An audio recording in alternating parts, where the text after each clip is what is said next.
Bonsoir. 2 mois après la déclaration de la pandémie liée au Covid-19 par l'Organisation mondiale de la santé, 185 pays sont touchés. 2 737 000 personnes atteintes par le virus, 192 000 décédés, 752 000 guéris. Les États-Unis sont le pays le plus touché, avec 870 000 cas et plus de 50 000 décès. L'Europe recense plus d'1 million de cas et 113 000 décès. L'Espagne enregistre 219 764 cas et 22 564 décès. En Italie, 190 000 cas et 25 550 décès. Le Royaume-Uni, enfin, a près de 140 000 cas et 18 790 décès. En France, nous surveillons la situation de l'épidémie en population générale. Vous le savez, et c'est important de le rappeler, l'immense majorité des cas sont des formes bénignes d'infection. Elles sont prises en charge en ville par les médecins généralistes, par les médecins traitants, par les médecins sentinelles et aussi par les laboratoires sentinelles. Hier, SOS Médecins a réalisé 316 interventions pour une suspicion de Covid au cours de la journée, soit 7% de l'activité totale. C'est une activité en baisse. Les services d'urgence signalent 1397 passages, soit 6% de leur activité liée au Covid-19. C'est là aussi 6% de leur activité. C'est aussi une activité en baisse, mais après passage, on note 36% d'hospitalisation et 3% d'admission directe en réanimation. Enfin, nous surveillons l'activité des tests en laboratoire et en particulier le taux de positivité. Ce taux de positivité moyen est de 20%. Il est de 36% à l'hôpital et de 17% en ville. Les données hospitalières font l'objet de remontées quotidiennes de la part de 1324 établissements de santé. Actuellement, 28 658 personnes sont hospitalisées pour une infection Covid-19, 1346 nouvelles admissions de patients atteints à l'hôpital. C'est un solde négatif aujourd'hui de 561 places, c'est donc une bonne nouvelle. Mais je vous rappelle que le nombre maximum avait été atteint le 14 avril, avec 32 250 malades atteints de Covid-19. 4 870 patients sont atteints de Covid-19 et nécessitent des soins de réanimation. C'est encore un nombre très élevé. Le nombre maximum de malades en réanimation avait approché les 7200 le 9 avril. Au cours des dernières 24 heures, 155 nouveaux patients dans un état grave ont été admis en réanimation. C'est un nombre en baisse, mais avec les sorties, c'est 183 patients de moins, donc ce besoin baisse lentement mais régulièrement. Et c'est un indicateur important, vous le savez, de la tension et de la mobilisation des équipes, des soignants, des ressources logistiques. C'est un nombre qui reste encore très élevé, puisque en plus de tous ces patients de réanimation, il y a aussi des patients en réanimation qui sont atteints d'autres affections que le Covid-19. Dans les Outre-mer, Guadeloupe, Guyane, Réunion, Martinique, Mayotte, on relève 94 hospitalisations, dont 27 en réanimation. 43 493 personnes guéries sont sorties de l'hôpital, et vous savez qu'il existe aussi des dizaines de milliers de personnes qui ont été suivies en ville par leurs médecins généralistes et qui vont très bien sans avoir besoin de passer par l'hôpital. Nous sommes donc face à une épidémie massive, sévère. En moins de 3 mois, près de 87 000 personnes atteintes ont été hospitalisées et plus de 15 000 personnes ont nécessité des soins en réanimation. La circulation du virus reste à un niveau élevé. Je vous ai donné le nombre de nouveaux patients admis à l'hôpital. C'est quand même 1346 patients aujourd'hui. C'est quand même 155 patients en réanimation. Nous devons donc vraiment être pleinement mobilisés, respecter les gestes barrières qui doivent devenir des gestes réflexes. Nous surveillons attentivement la situation des résidents, des personnes âgées, des personnes vivant avec un handicap dans les établissements sociaux et médico-sociaux qui, vous le savez, bénéficient de la présence, de l'engagement de 400 000 professionnels. 6 615 établissements, dont 4 389 EHPAD, ont signalé un épisode Covid-19 à Santé publique France sur le portail national des signalements. Et les signalements donc, font état de 27 880 cas confirmés par test PCR depuis le 1er mars. En ce qui concerne la mortalité hospitalière tout d'abord, nous avons à déplorer 13 852 décès depuis le 1er mars. 82% de ces décès sont intervenus chez des personnes de plus de 70 ans. Nous notons aussi 34 décès outre-mer. En ce qui concerne la mortalité en EHPAD et en établissements médico-sociaux, nous déplorons 8 393 décès survenus dans ces établissements depuis le début de l'épidémie. Au total, en additionnant les décès survenus à l'hôpital et ceux survenus en institution depuis le 1er mars, nous déplorons 22 245 décès. En plus de ces décès survenus à l'hôpital et de ceux survenus en milieu institutionnel, en établissement, nous avons aussi la possibilité de surveiller la mortalité générale en France, toutes causes confondues, la mortalité qui est déclarée après décès à l'hôpital, en institution ou à domicile, et qui remonte par l'état civil et par l'INSEE. La France participe d'ailleurs à l'échelon européen à un consortium dit Euromomo qui permet de comparer la morbidité, la mortalité dans plusieurs régions européennes et pays européens.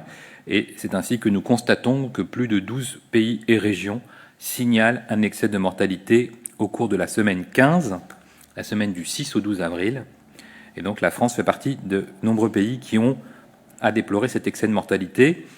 À l'échelon national en France, la mortalité est en hausse sur la semaine 16, la semaine du 13 au 19 avril, et atteint désormais plus 24% par rapport à l'attendu. À l'échelon régional, un excès de mortalité émerge aussi au cours de cette semaine dans 6 régions, Centre-Val de Loire, Île-de-France, Grand Est, Auvergne-Rhône-Alpes et Bourgogne-Franche-Comté, ainsi que Hauts-de-France, et l'Île-de-France est à un niveau d'excès exceptionnel de mortalité. Cette analyse se fait aussi à l'échelon départemental, avec un excès de mortalité toujours pour la semaine 16, qui est observé dans 25 départements, d'Île-de-France, de Grand Est, des Hauts-de-France, de Bourgogne-Franche-Comté, d'Auvergne-Rhône-Alpes et de Centre-Val de Loire. L'excès de mortalité concerne majoritairement des personnes âgées de plus de 65 ans. Nous avons aussi accès au certificat électronique de décès. 8104 décès contenaient déjà une mention d'infection par Covid-19 dans les causes médicales de décès, et ce sont des certificats électroniques de décès qui couvrent la période depuis le 1er mars. Cette notion d'infection Covid-19 apparaît dans 29% de l'ensemble des décès certifiés par voie électronique. En France, selon Santé publique France, il y aurait 122 577 cas confirmés. Il est donc très important de rappeler le respect strict des gestes barrières, du confinement toujours en cours, de la distanciation physique minimum d'1 mètre et la distanciation sociale avec la réduction des contacts. Nous devons poursuivre tous nos efforts collectifs avec un seul objectif, arriver au plus faible niveau de circulation du virus le 11 mai, au plus faible nombre de malades pris en charge en ville, au plus faible nombre de malades atteints de Covid-19 nécessitant une admission à l'hôpital et évidemment au plus faible nombre de patients dans un état grave ou suivi de décès.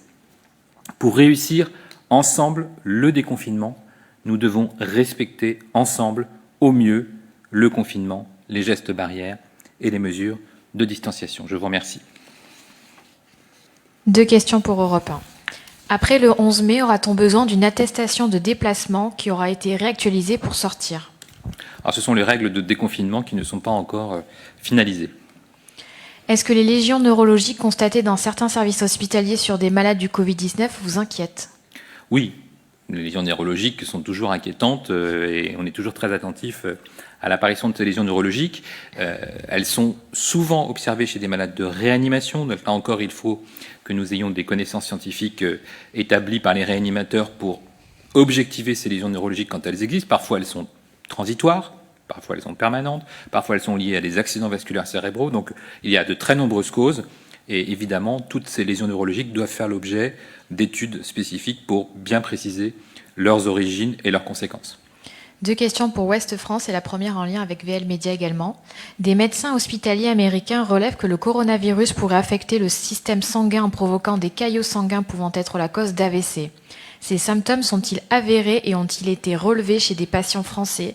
Si cela était le cas, des traitements contre cette complication sont-ils ou vont-ils être explorés?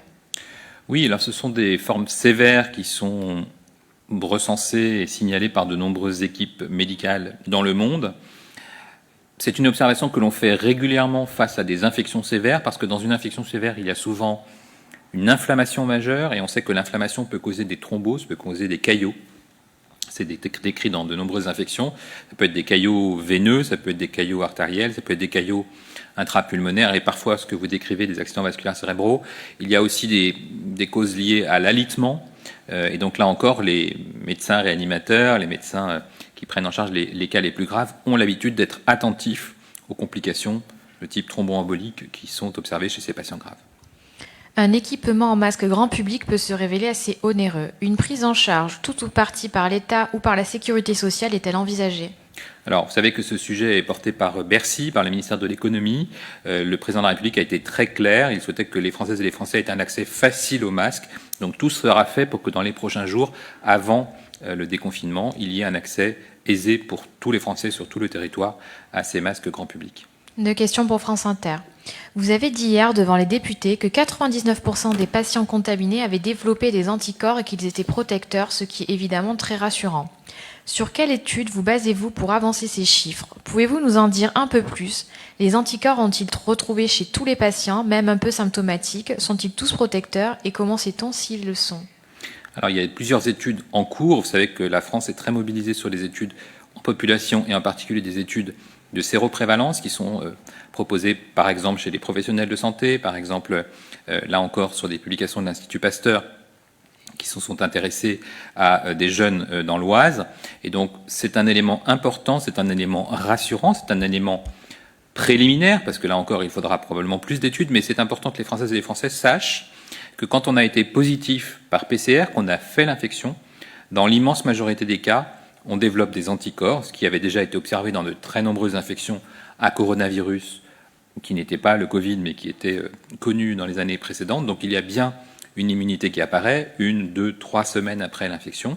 Ça a été observé notamment chez les jeunes adultes qui avaient fait des formes mineures, qui n'avaient pas été hospitalisés. Donc c'est un élément là aussi rassurant. Et les équipes de chercheurs sont en train d'analyser ces anticorps et considèrent dans leurs résultats préliminaires qu'ils ont eu la gentillesse de nous transmettre que ce sont des anticorps qui ont l'air protecteurs. Donc tout ça, ce sont des bonnes nouvelles que l'on souhaite partager avec les Françaises et les Français, puisque nous avons toujours dit que nous dirions ce que nous ne savions pas, mais que nous dirions immédiatement ce que l'on apprenait jour après jour. Une question pour l'AFP. Les armées ont reconnu avoir effectué des achats de chloroquine. Je cite, « Si jamais la chloroquine se révélait validée par les autorités de santé comme étant utile pour lutter contre le Covid-19, cette position annonce-t-elle une évolution de la doctrine du gouvernement français en la matière? Et si tel n'était pas le cas, vous semble-t-il normal qu'une institution de la République se livre à de tels achats préventifs en arguant d'un, je cite, contexte de forte tension des approvisionnements de matières premières à usage pharmaceutique, tensions qui ont eu des conséquences dans le secteur hospitalier public? Je n'ai pas à commenter les décisions du ministère des Armées. 3 questions pour la PM. A-t-on un bilan sur la prise en charge des patients transférés en dehors de leur région, sortie de réanimation, retour dans leur région et la façon dont ce retour est organisé, lieu d'hospitalisation, retour à domicile? Alors, nous n'avons pas encore d'études individuelles, évidemment, pour rassurer tout le monde. Ces patients ont été transférés dans d'excellentes conditions de sécurité grâce à la mobilisation des équipes de transport qui ont été massivement engagées, massivement mobilisées avec des réanimateurs, des infirmiers, et donc dans des conditions de sécurité maximale. Je pense d'ailleurs que nous ferons un bilan complet de ces évacuations sanitaires parce que nous avons appris beaucoup et nous avons réussi ces évacuations très nombreuses, 640 évacuations de malades de réanimation par différents vecteurs, aériens, hélicoptères, bateaux et TGV médicalisés. Donc il faudra que nous procédions à un retour d'expérience et à une synthèse de tout ce que nous avons fait, notamment pour soulager les équipes les plus touchées, les plus fortement impactées par l'épidémie, dans le Grand Est en particulier, mais aussi en Hauts-de-France et en Île-de-France. Mais nous n'avons aucun élément de pronostic particulier sur ces patients individuellement. Ils sont pris en charge dans les hôpitaux plutôt de l'ouest de la France ou du sud de la France, là où l'épidémie a moins sévi, et donc ils sont pris en charge comme les autres patients et dans des bonnes conditions. Selon Reuters, la France a allongé la liste de médicaments dont elle interdit l'exportation et cela ne plaît pas du tout à la Commission européenne qui demande justement à lever ces restrictions sur des médicaments vitaux. Quels sont les médicaments interdits d'exportation en France? L'Europe n'est-elle pas prioritaire? Alors nous avons pris des décisions très particulières pour justement favoriser l'accès de médicaments qui étaient en très forte tension pour les établissements français qui prenaient en charge des patients graves en réanimation. Ce sont des mesures d'exception qui permettent d'assurer les établissements qui en ont besoin dans des conditions d'extrême tension d'avoir ces médicaments pour les patients.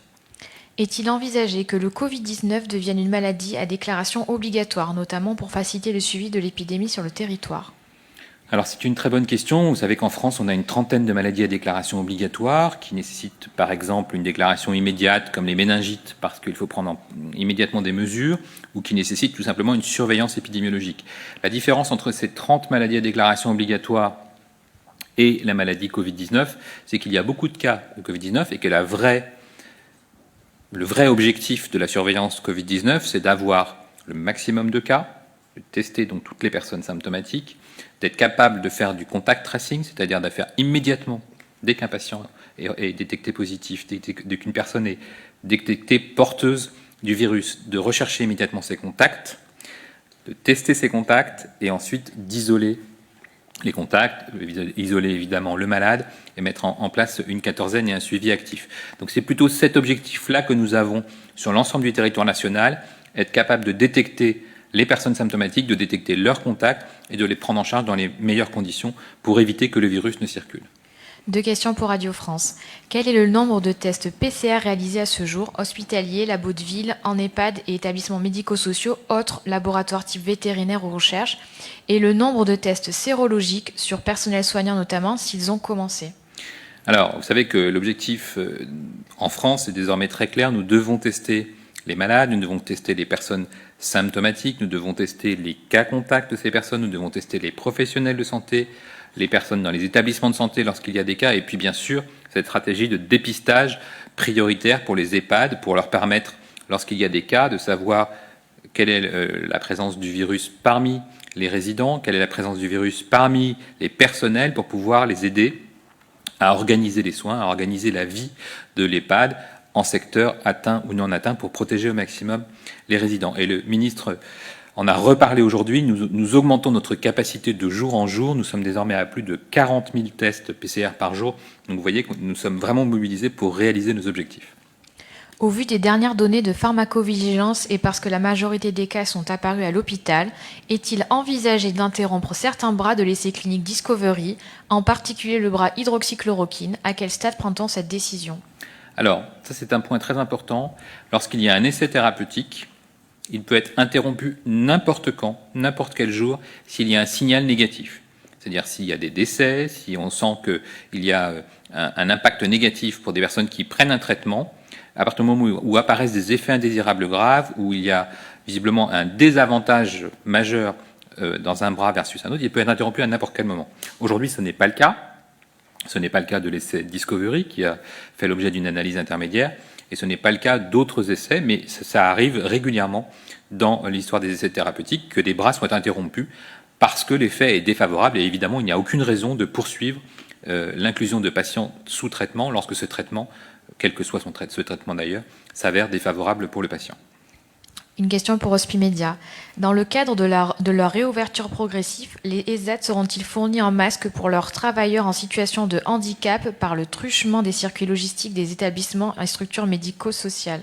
Alors c'est tout ce que nous mettons en place, la stratégie d'accès aux masques, soit pour les institutions médico-sociales et sociales, soit pour les personnes qui sont exposées. Et donc là encore, dans les prochains jours, nous aurons des explications très claires à fournir à l'ensemble des travailleurs et à l'ensemble des structures concernant l'accès aux masques, soit dans le cadre des masques soignants ou du champ médico-social, soit dans l'accès aux masques grand public.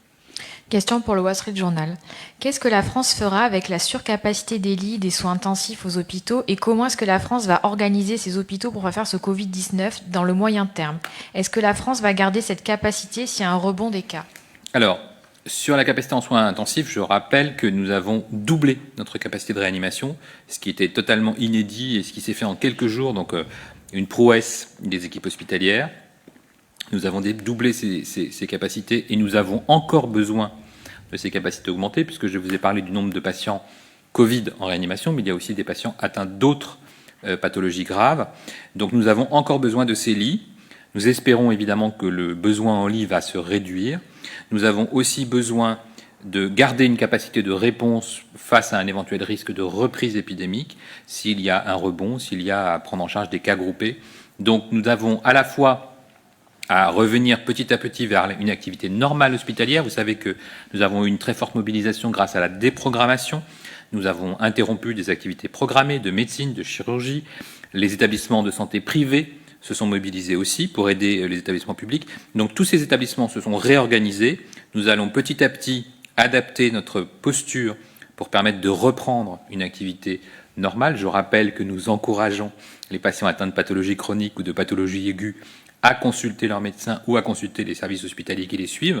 Donc il ne faut pas hésiter à se rendre à l'hôpital si on a besoin d'aller à l'hôpital, mais nous avons en permanence besoin de garder une posture vigilante, l'épidémie n'est pas terminée, pour pouvoir prendre en charge tous les patients. Une question pour France 24. On lit depuis le début de la crise que le virus peut rester actif plusieurs heures, voire plusieurs jours, sur des surfaces inertes comme le papier ou le plastique. Y a-t-il des confirmations scientifiques sur ces hypothèses? Si oui, la charge virale sur ces surfaces est-elle aussi forte que dans la salive?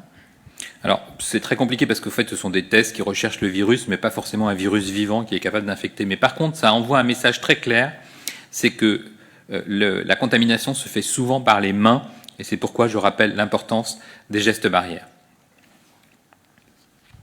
Une question pour Diaspora News Magazine. À l'instar de la grippe qui est saisonnière, peut-on évoquer une saisonnalité du coronavirus? Alors, on n'en sait pas grand-chose, puisque comme je vous le dis régulièrement, ce virus est émergent. Il est arrivé depuis 3 mois, donc nous ne savons pas comment il va se comporter cet été, et s'il reviendra et sous quelle forme il reviendra à une autre saison. Mais effectivement, l'immunité collective, l'Organisation mondiale de la santé l'a rappelé, est faible. Tant que cette immunité collective n'est pas élevée et tant que nous n'avons pas soit un médicament curatif, soit un vaccin, le virus peut continuer à circuler sur la planète. 3 questions pour Médicite. Le directeur du CDC aux USA craint une deuxième vague de Covid-19 plus meurtrière car elle coïnciderait avec le retour de la grippe. Qu'en pensez-vous? C'est une hypothèse que nous devons évidemment envisager puisque, comme je vous le disais, l'immunité collective n'est pas atteinte. Après, savoir si ce virus va circuler avec le virus grippal, personne n'en sait rien. Mais effectivement, nous devons être attentifs à l'évolution dans les prochaines semaines et les prochains mois. 8500 respirateurs légers ont été commandés par la France. Selon la Société de réanimation de langue française, ces modèles Osiris ont été conçus pour le transport des malades et non la réanimation et ne doivent être utilisés qu'en dernier recours en cas de Covid-19. De nouveaux respirateurs moins légers sont-ils en cours de fabrication et si oui, combien? Oui, vous savez que nous avons commandé de très nombreux respirateurs. L'objectif n'est pas uniquement de prendre en charge des patients Covid, mais bien d'avoir un parc de respirateurs modernes. Et donc, il y a effectivement des respirateurs lourds qui sont destinés à des blocs opératoires, qui sont destinés à la réanimation de patients graves en réanimation. Et puis, il y a aussi besoin, et nous l'avons bien montré lors des évacuations sanitaires, de respirateurs modernes, de respirateurs neufs pour nos transports SAMU, pour nos transports d'ambulances de réanimation, pour les évacuations sanitaires de malades graves qui ont besoin d'être transférés d'un service à un autre ou vers un plateau technique. Donc ce sont de toute façon des matériels neufs qui seront utiles pour les établissements français. Des chercheurs chinois viennent de démontrer que la climatisation facilite la transmission du virus dans les espaces fermés. Cela pourrait-il orienter des directives à destination des EHPAD et hôpitaux équipés de climatisation, puis à destination des commerces et transports en commun climatisés lors du déconfinement? Alors ce sont des données qui méritent évidemment d'être confirmées. Vous savez qu'aujourd'hui, nous avons la confirmation que le virus se transmet essentiellement par les gouttelettes et par des mains souillées.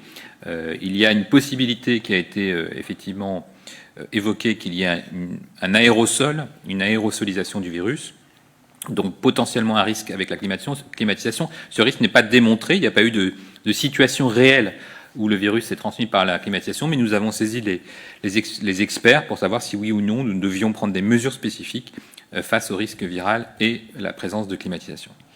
Une question pour l'agence CUNA. Aujourd'hui, à combien de tests est-on par jour? Qui reçoit ces tests? Après le 11 mai, qui sera testé?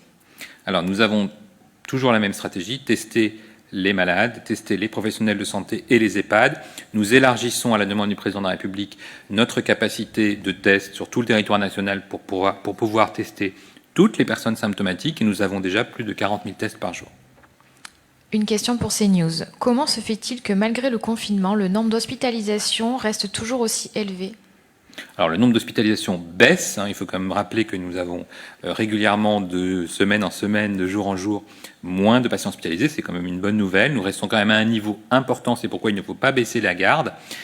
Pourquoi ces patients sont arrivés à l'hôpital? Parce qu'ils se sont contaminés quelque part.